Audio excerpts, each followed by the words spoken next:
حضور کے زمانے میں کوئی نماز تراویح نہیں تھی، کوئی باجماعت نماز نہیں،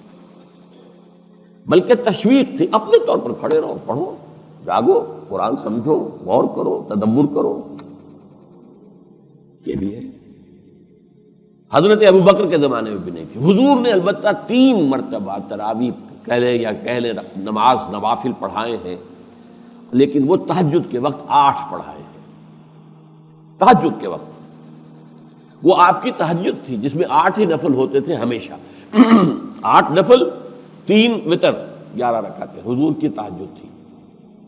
ایک رمضان مبارک میں آپ نے 3 رات جماعت کرا دی تہجد رمضان میں، چوتھی رات لوگ حضور برآمد نہیں ہوئے، لوگ کھنگارتے رہے کچھ کہ شاید حضور کی آنکھ نہیں کھلی ہے، کیا ہوا ہے، تو اپنی آوازیں، وہ گھجرا تو ساتھ ہی تھا، وہ تو ایک دیوار بیچ کی بات تھی، تو حضور نہیں برآمد ہوئے۔ صبح آپ نے فرمایا دیکھو میں اگر مسلسل تمہیں یہ نماز پڑھاتا تو یہ تم پر فرض ہو جاتی، اور یہ تمہارے لیے بہت مشقت والی بات ہے، کیونکہ غریب بھی ہیں، امیر بھی ہیں، دن بھر مشقت کرنے والے بھی ہیں، وہ دن کا روزہ ہی رکھ لیں بہت بڑی بات ہے۔ مزدور جو بیچارہ تعمیر کے اندر لگا ہوا ہے، ایک کسی چلا رہا ہے، اب وہ رات کو بھی جاگے 2/3 1/3 آدھی رات نہیں، تو میں نے اس لیے اسی حدیث کو پکڑ کر اہل حدیث بیٹھے ہوئے ہیں 8 رکعت ہے تراویح، تو حالانکہ بھائی اگر تو یہی حدیث آپ کو لینی ہے تو پھر صرف 3 دن تراویح پڑھیں، اور پڑھے بھی تہجد کے وقت، صرف 8 کا عدد لے لیا، یہ بات غلط ہے۔ ہوا کیا کہ حضرت عمر کے زمانے میں حضرت عمر ایک دفعہ مسجد نبوی میں داخل ہوئے، آپ نے دیکھا کچھ لوگ ایک کونے میں کھڑے ہیں، سب حافظ تو تھے نہیں، تو ایک حافظ صاحب قرآن پڑھ رہے ہیں، باقی 4 8 10 12 آدمی اس کے ساتھ کھڑے ہیں، سن رہے ہیں۔ لاؤڈ سپیکر ہوتا ہی نہیں تھا کہ ایک کی آواز پوری مسجد میں گونج رہی، کوئی ادھر کھڑے ہوئے، کوئی ادھر کھڑے ہوئے، گروپس کے اندر لوگ کھڑے ہوئے تھے۔ تو حضور نے فرمایا، حضرت عمر نے فرمایا کہ کیوں نہ ان کو ایک امام کے پیچھے جمع کر دیا جائے۔ آپ نے فیصلہ کیا کہ عشاء کے فوراً بعد 20 رکعت نماز سب مل کر باجماعت ادا کریں۔ یہ اجتہاد ہے عمر فاروق کا رضی اللہ تعالیٰ،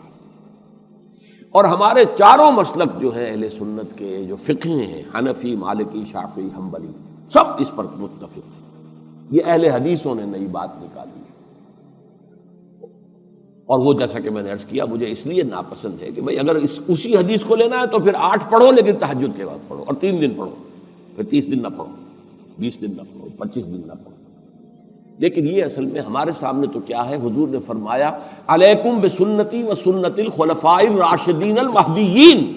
تم پر لازم ہے میری سنت کی پیروی اور میرے خلفاء راشدین مہدیین کی سنت کی پیروی۔ تو خلیفہ راشد کا اجتہاد جو ہے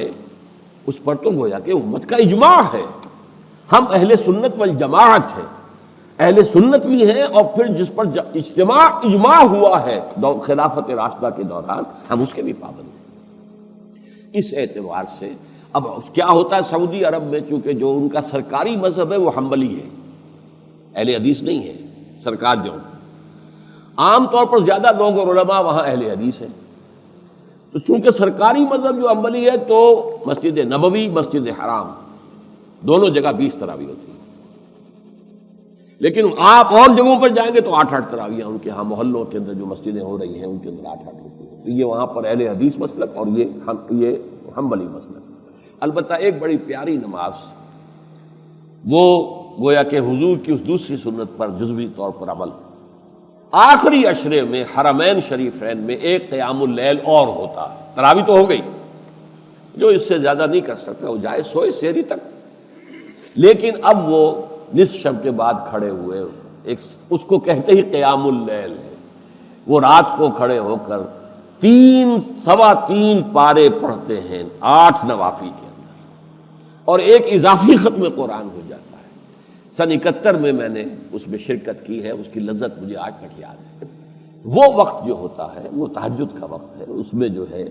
یہ 10 رکعتوں کے اندر 8 رکعتوں کے اندر 3 پارے، 3 سوا 3 3.5 پارے